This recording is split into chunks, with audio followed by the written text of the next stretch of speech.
que não necessariamente, né? Você ter clientes de fora, eu acho que é claro que é desejável, porque você diversifica, você provavelmente vai faturar em dólar ou euro ou uma moeda forte, e é uma coisa que o empresário tem que pensar. Começou a fazer um estudo, começar a fazer uma análise, ver a possibilidade, a viabilidade disso. Banalizado, não tá. E tá dando certo pra muita gente. É funcional. É funcional, né? Então, assim, banalizado não tá. Para onde vai, quem que é o beneficiário final de fato, para evitar essa ocultação de patrimônio. Sim, existem várias declarações, não só é uma não.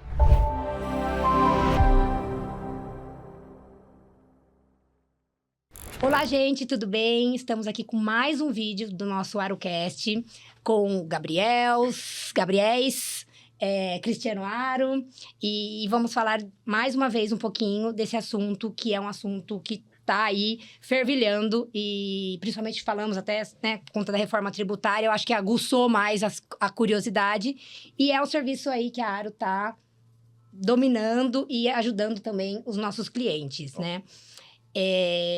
Vamos lá, a gente fala... Já se ouvia falar, né, em offshore, e agora eu acho que está tendo mais sentido, né, por conta de tudo isso que a gente até pontuou. E uma dúvida que a gente pautou aqui foi, eu tenho uma empresa no Brasil, está funcionando, e eu tenho 1 ou 2 clientes internacionais. Isso já é um ponto de alerta para pensar em ter uma empresa fora? Como que é um pouquinho isso? Acho que não necessariamente, né? Você ter clientes de fora, eu acho que é claro que é desejável, porque você diversifica, você provavelmente vai faturar em dólar ou euro ou uma moeda forte, e é uma coisa que o empresário tem que pensar. Aqui a gente falou em algum momento no comecinho, não é uma receita de bolo, mas se você é uma empresa que já tem um faturamento considerável, né, e considerável, a gente pode trazer um indicador aqui para vocês, pelo menos 1/3 do seu faturamento já vem de fora. Eu acho que você pode começar a pensar, opa, eu preciso ter um pezinho lá fora. Por quê? Porque você depende hoje, imagina, 30% do teu faturamento amanhã é cortado de clientes internacionais. Cara, você depende desse faturamento, é muito relevante. Perfeito. Então, acho que não tem um número aqui, não quero cravar um número, mas é um primeiro passo para você começar a olhar, opa, acho que eu preciso me estruturar. Começou a fazer um estudo, começar a fazer uma análise, ver a possibilidade, a viabilidade disso. Exatamente. A gente tem trabalhado aí com alguns clientes que estão batendo na nossa porta justamente para, opa, faz sentido agora? Né? O faz sentido, eu vou analisar muitas coisas. Mas uma das perguntas que a gente faz é, você já atende lá fora? Você já fatura em dólar? Você já fatura em euro? Quanto % do seu faturamento corresponde a clientes internacionais? E vocês acham que a pessoa tendo um faturamento em outra moeda, ou tendo cliente internacional, esse empresário ele já tem uma noção melhor? Ou isso não vem ao caso? Uma noção melhor do que é ter uma empresa fora, de entender um pouco mais? Porque a gente falou um pouquinho atrás de empresários bem cru, né? Em entendimento, né, Cris? Em legislação brasileira. Você acha que ele tendo esses clientes internacionais, você acha que eles têm uma visão diferente ou não? É tudo igual?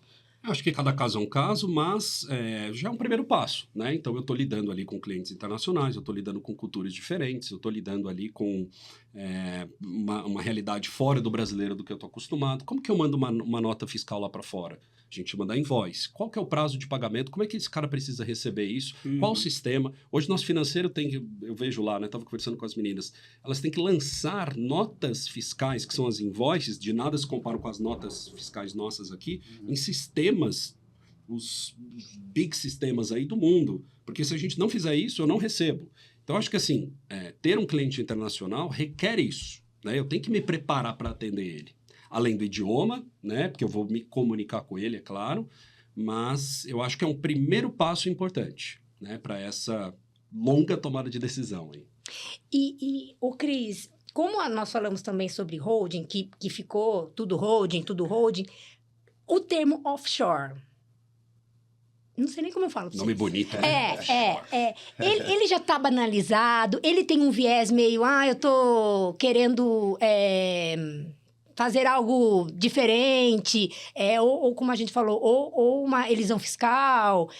Como tá esse termo para vocês? Como vocês entendem? Como é visto isso no mercado? Como vocês acham? E se existe mesmo isso, né? Se é de fato. Se é de fato. Eu acho que, assim... banalizado, não tá. E tá dando certo para muita gente. É funcional. É funcional, né? Então, assim, banalizado não tá.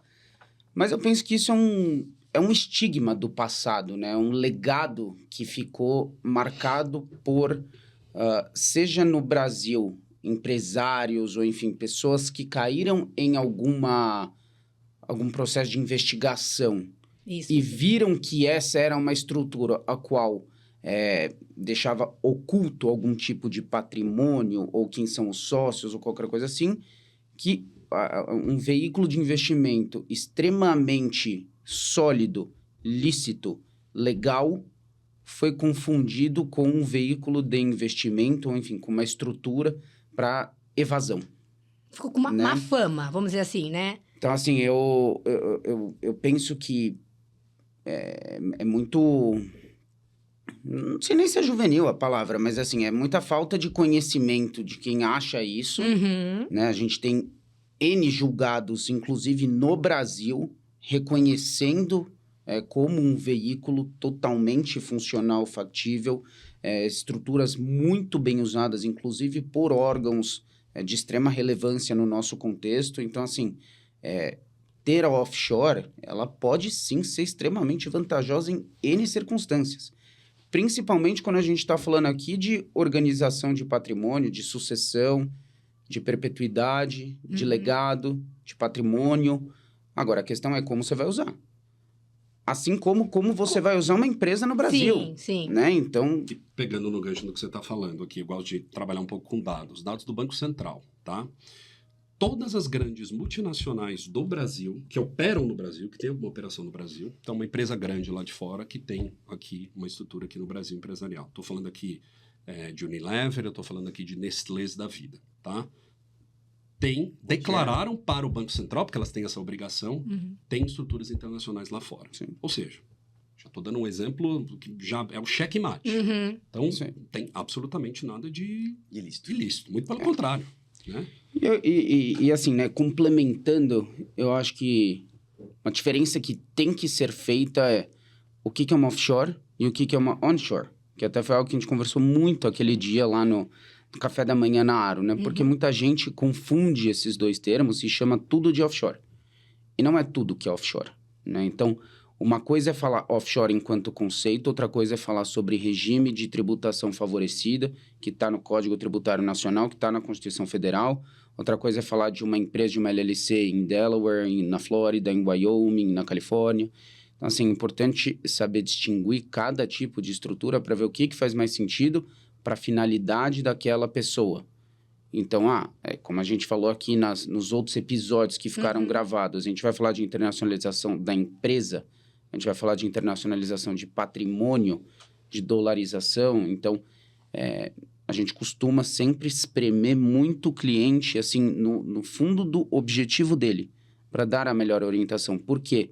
Bate naquilo que a gente está conversando agora, de quais são os custos de manter isso, quais são as despesas, e como o Cris bem falou, né? Quais são os impactos disso para o residente fiscal brasileiro, para o contribuinte brasileiro. Até isso que eu ia perguntar para o Cris, aproveitando. Tem obrigações que precisam ser cumpridas no Brasil quando a pessoa tem uma offshore, né? Com certeza, não é uma obrigação, tem várias obrigações, né? Principalmente quando você faz remessas de ativos para lá, entre elas valores monetários, quando você tem negócios, inclusive, lá fora, que tem participações aqui internas, existem declarações contábeis, inclusive, que você precisa deixar muito bem claro o que é aquela remessa, de que forma que você faz, por que você faz, e a Receita Federal, ela vem acompanhando muito próximo disso, né? Inclusive, agora, recentemente, acabou de ser criada uma nova declaração chamada EBNEF, que essa declaração, ela busca saber qual que é o beneficiário final daquele valor que você remete para fora, ou que você remete ou para o estrangeiro, ou que você recebe do estrangeiro, né? Sim. Então, eles estão tentando achar uma forma, e eu acho que agora conseguiram achar, de conectar e colocar, de fato, um carimbo no dinheiro, né? Para onde vai, quem que é o beneficiário final, de fato, para evitar essa ocultação de patrimônio. Sim, existem várias declarações, não só uma, não. E o âmbito regulatório também, né? Pegando emprestado o seu exemplo, você também tem que declarar lá, tem que bater na porta do Banco Central. Tem uma declaração famosa chamada CBE, Capitais Brasileiros no Exterior. Sim. Então, anualmente, você, empresa que tem investimentos estrangeiros superiores a $1 milhão precisa declarar isso lá para o Banco Central. Perfeito. Tá? Tem a DCBE também, que é a Declaração de Capitais Sim. Brasileiros no Exterior, que é uma obrigação trimestral, se não me engano, superior a $100 mil.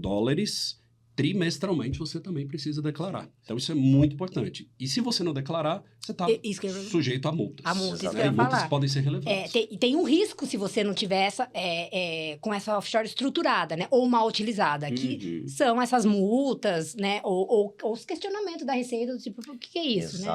Exatamente. E Gabriel, hoje ela tá pegando tudo, né, Cris? Exatamente. Assim, Ela hoje tem várias declarações que você conecta uma com outras, né? E você tem um sistema de processamento no qual você consegue entender o que foi feito na sua vida nacional, na sua vida estrangeira, Super. na sua vida pessoal, dentre outras coisas na sua empresa. Então, é muito importante que esteja muito bem completo. E convenhamos, né, gente? Assim, não faltam exemplos, mas pelo menos da nossa experiência aqui de Estados Unidos e de Europa, tanto o sistema bancário como de Receita Federal do Brasil são dos mais sofisticados do mundo. Parece até contraditório, né? Mas assim, É fato. comparado aos Estados Unidos, por exemplo, é uma diferença absurda. Então, assim, é um negócio que a gente, de fato, tem que ficar antenado e tem que saber Com o que certeza. vai fazer, tem que Com saber certeza. dar a orientação correta. É muito importante isso. Exatamente. Bom, meninos, tentamos falar um pouquinho de tudo. Não sei se falta alguma coisa, se vocês gostariam de. Vamos falar um pouquinho sobre offshore, onshore, né? Sobre a questão da diferenciação. É. Bem simplificada, acho que seria bacana. Sim. Então, vamos lá, assim, de forma muito objetiva. Pegando aqui emprestada a palavra, né? Onshore. Sufixo shore, costa. Onshore, da costa para dentro. Offshore, da costa para fora. Né? Então, o que é tipicamente e o certo conceituar uma offshore? Empresa que está em ilhas. BVI, Cayman, Bahamas, Nevis e por aí vai. Essas são as famosas offshores. Sim. Né? Tecnicamente, essas são as offshores. Que acabam sendo confundidas por, eu tenho uma LLC na Flórida porque eu tenho lá um imóvel de férias que eu vou para curtir férias na Disney. Isso não é uma offshore. Então, assim, isso é uma onshore, do ponto de vista dos Estados Unidos, porque ela está dentro dos Estados Unidos. Você está sujeito às obrigações fiscais dos Estados Unidos.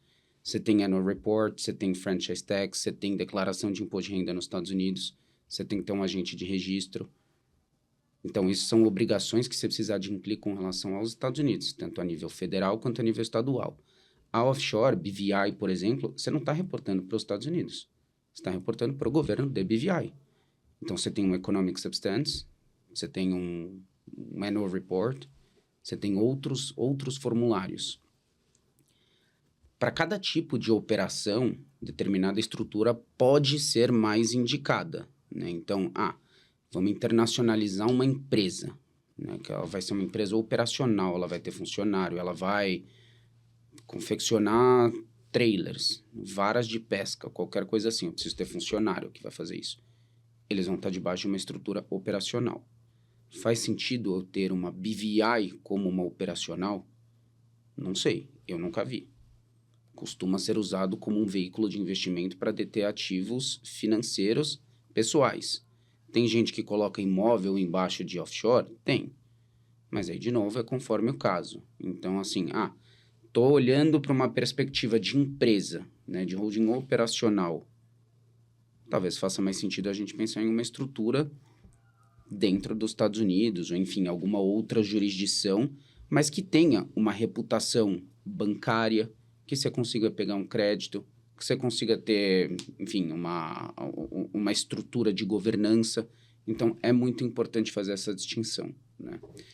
Teve um cliente que me perguntou outro dia, Gabriel, como é que eu visualizo uma offshore? Né? Bonito aqui a explicação técnica aqui, mas eu não consigo visualizar.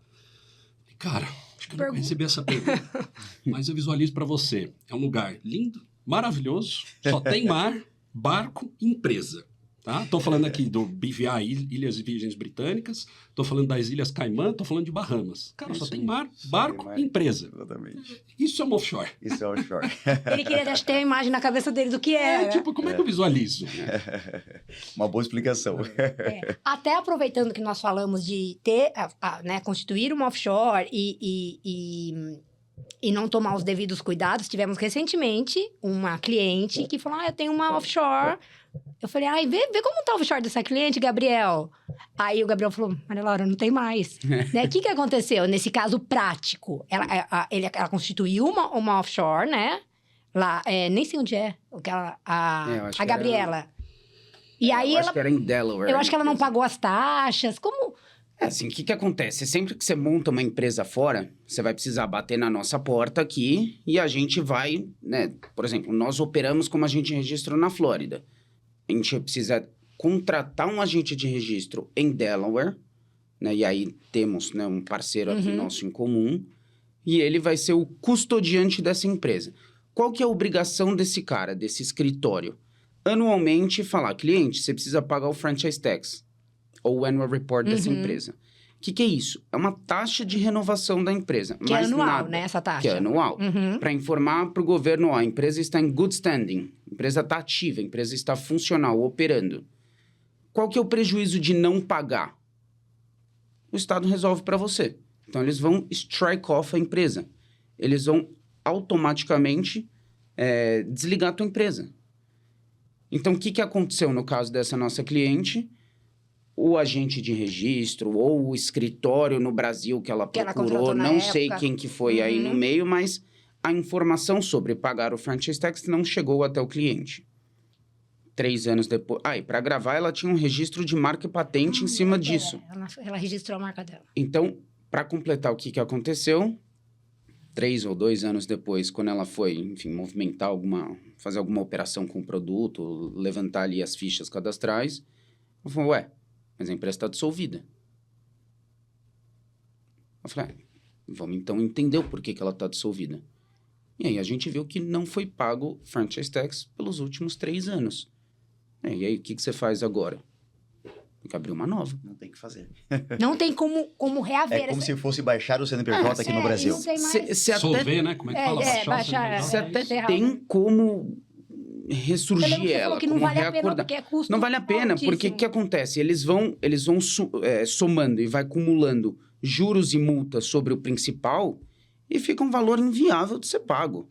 Então, assim, aí você até tem algumas estratégias de, por exemplo, baixar valor de cota, declarar um valor unitário diferente do que está registrado, mexer no contrato social, qualquer coisa assim. Mas, de novo, você vai precisar de um agente especializado, local, isso vai te envolver custo, isso vai te envolver honorário. Então, assim, é muito fácil de manter uma empresa ativa. É muito fácil. É uma vez por ano pagar uma taxa. Simples. Muito simples. A nível estadual, a nível federal, implica uma obrigação de imposto de renda. Exato. Mas aí são outros 500. E uma pergunta que a gente recebe também, que é importante, desse público é offshore, nome em inglês, bonito, difícil, etc. Quão difícil é abrir uma offshore? Pelo contrário, do ponto de vista prático, processual, tem baixa complexidade. É simples, geralmente rápido, isso varia de jurisdição para jurisdição, mas é uma coisa hoje muito, muito, muito utilizada. Rápido ou prático. Sim. Se for ver, é menos mistério. burocrático do que aqui. Menos burocrático. Menos burocrático Exatamente. do Tem que nenhum aqui. mistério. Exatamente. É que eu acho que aqui, assim, você precisa, né, vocês entendem muito melhor que a gente, mas você envolve diferentes órgãos regulatórios, né? Você tem receitas, tem Banco Central, tem junta comercial, prefeitura. Estado, município, federação, alvarás, tem várias... Lá é muito mais mais grande. simples. É complexo, realmente é muito mais complexo. E então, se o cliente ou o empresário tiver a dica de ouro, abrir com a gente, porque a gente não vai deixar passar essa taxa. A gente vai estar monitorando, orientando, lembrando, porque não é só constituir... Fazendo a manutenção mensal isso. ou trimestral ou anual, que é devida, mesmo sendo no país Brasil, mesmo sendo um país estrangeiro. Para que não aconteça o que aconteceu, que ela vai estar decidindo ainda, mas eu acredito que o caminho que ela vai tomar é abrir uma nova, então ela perdeu o dinheiro, né? Não sei se o termo seria esse. Então, vindo com a gente, não tem essas preocupações, não tem essa dor de cabeça, não tem esse susto. É isso aí. Meninos, estamos para finalizar aí essa sequência de vídeos sobre esse tema, que vamos falar mais para frente, de novo, outros assuntos. Eu queria que vocês finalizassem, os três, falando um pouquinho de por que vir para a Aro, por que fazer isso, né, o que o empresário tem que ter na mente, né, fugir até um pouquinho do script aí, rapidinho, para a gente encerrar e dar mais vontade do empresário, da pessoa que tem, né, curiosidade, vir falar com a gente, marcar um bate-papo, marcar um café com a gente gosta de tomar café, né? E a gente tentar orientar ou te sanar dúvidas desse empresário. Gabriel, você, começa. Em primeiro lugar, eu acho que era uma diferença prática de mercado, né? Então, assim, a Aro, ela tem uma perspectiva visionária, na minha opinião, né? Então, ela está sempre um passo à frente.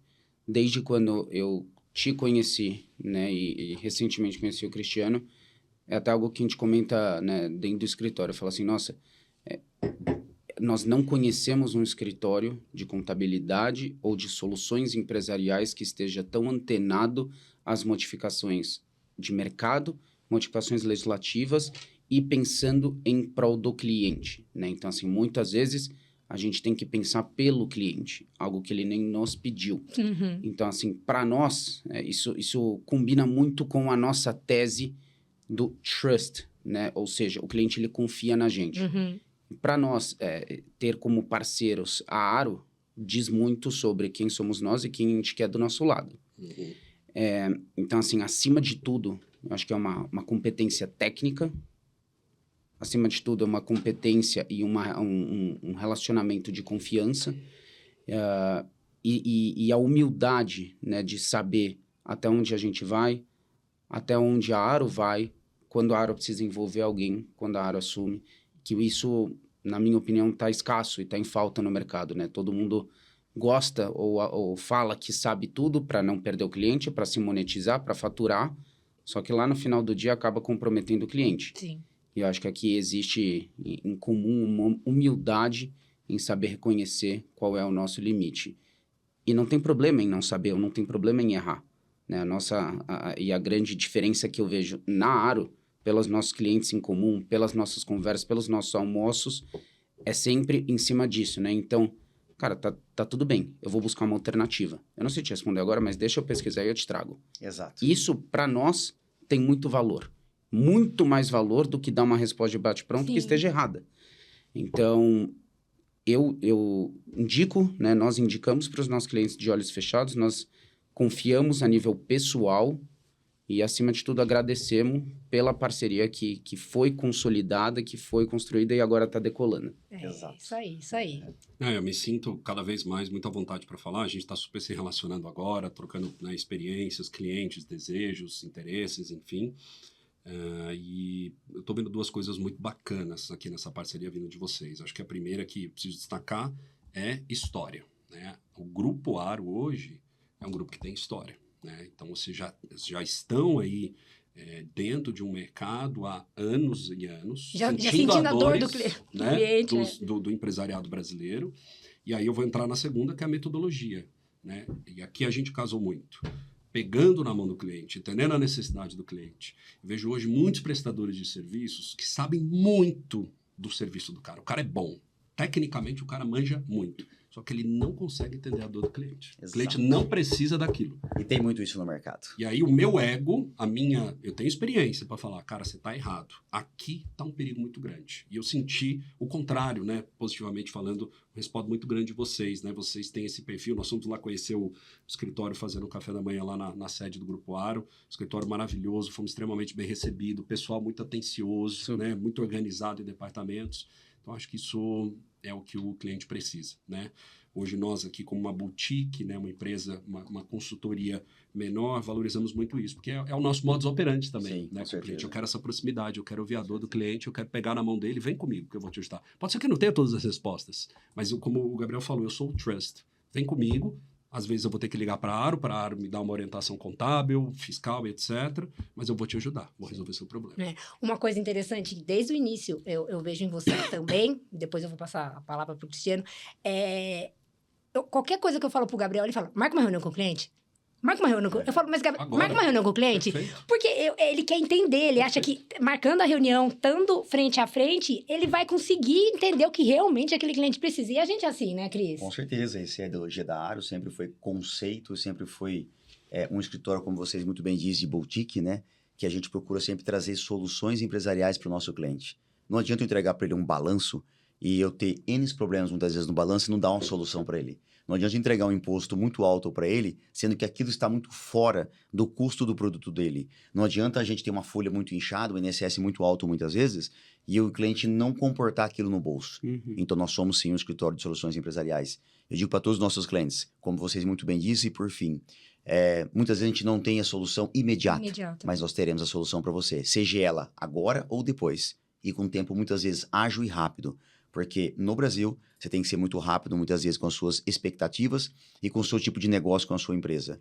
Então, a Aro sempre veio nesse viés. Eu sempre ideologei a Aro no sentido de vamos ser diferente, vamos abraçar o cliente, vamos estar junto com o cliente, vamos sentir a dor do cliente. Isso. O que eu posso fazer para que nós, quando eu falo a nossa corporação, o grupo como um todo, o Grupo Aro como um todo, o que nós podemos fazer para melhorar o seu desempenho, a sua atividade, muitas vezes a sua reversão de um problema muito crítico. Eu vou dar um exemplo muito simples, não vou falar o nome de empresa, porque isso não é ético.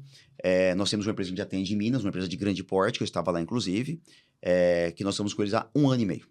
Os caras nos chamou lá, literalmente ontem, e disse o seguinte: vocês mudaram a história da nossa empresa. Isso é muito gratificante. Muito bacana. Né? Não é mudar a história da contabilidade, é mudar a história do conceito, a história de fato de fatos de interesses da corporação no modo como um todo. Né? Entender custo, entender fluxo de caixa, entender a parte tributária, entender o que pode ser feito para ajudar a pessoa, entender o momento que ele está passando crítico, muitas vezes com o banco, que a gente pode ajudar ele, entender a questão societária dele. Pensar fora No da caixa. composto geral, nós trouxemos grandes soluções e salvamos literalmente esse cliente. Então, isso é muito gostoso ouvir. E a gente tem N cases de sucesso, não é um. Uma coisa que é interessante, que já aconteceu comigo e com o Cris diversas vezes, às vezes o dono da empresa está tão emocionalmente abalado ou naquele envolvido que ele não consegue pensar. Coisas básicas. E o que uma vez uma pessoa falou isso para mim e eu fiquei pensando. Ele trabalha, o dinheiro vai com imposto, com tudo, e não sobra nada para ele. Exato. Então, assim, é frustrante. Eu trabalhei tanto, eu não posso fazer isso para minha família. Então, assim, ele fica desgostoso, ele fica desmotivado. Então, às vezes, a gente chega com uma solução estratégica às vezes ali. muito básica, às vezes que ele não está enxergando, que traz um baita de um resultado. Não, ele teve uma retirada. Ele falou, ufa, gente, esse mês eu tive uma retirada. Então, assim, às vezes a gente mexe até com o psicológico, com o emocional da pessoa. Exato.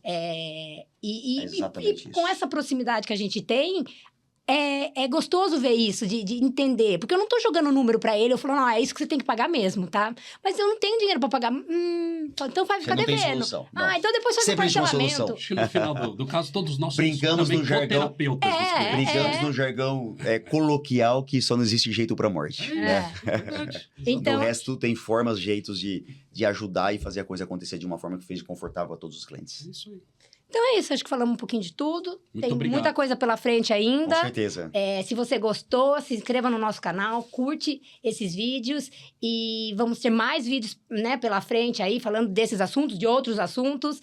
E tiver dúvida, ponha no link, tem um link aí, tira a sua dúvida ou entre em contato, tem o telefone do meu WhatsApp, a gente marca uma reunião e te esclarece, tira as dúvidas necessárias, tá bom, gente? Obrigada mais uma vez. Obrigado pelo convite. E até a próxima. Tchau, Obrigado, tchau. até mais. Tchau, tchau. Então tá. Valeu. Antes de falar tchau, Chique. uau! Então eu dou para um Gabriel, você dá para outro Gabriel. Sim. Muito obrigado. Uma lembrancinha Obrigado, do lembrancinha de ter primeiro participado. Arocast, de muito. Ter participado do honra. nosso Isso aí. Arocast. Uma honra. Do primeiro Arocast. Vamos ter mais aí. Muito obrigado. pelo carinho. Obrigado. Imagina, obrigado. O prazer é nosso de estar aqui. Tem que se incomodar com isso. E é isso, gente. Tchau, tchau. Obrigado, até mais. Obrigado.